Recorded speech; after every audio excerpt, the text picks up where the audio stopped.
ఏమైందిరా? నాకు బ్రేకప్ అయ్యేలా ఉంది. సిచ్యువేషన్ తగ్గట్టు ఒక సాంగ్ పాడు, తనకి పంపిస్తా. సరేరా, విను. నీతో ప్రతి పేజీ నింపేసానే, తెరవక ముందే పుస్తకమే విసిరేసావే.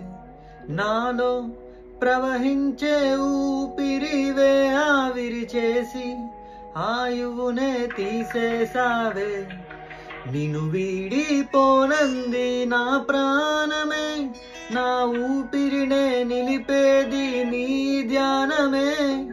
సగమేనే మిగిలున్న శాసనమిది చెబుతున్నా, పోనే లేనే నిన్నొదిలే. ఏమైపోయావే నీ వెంటే నేనుంటే. సబ్స్క్రైబ్ చేయండి ప్లీజ్.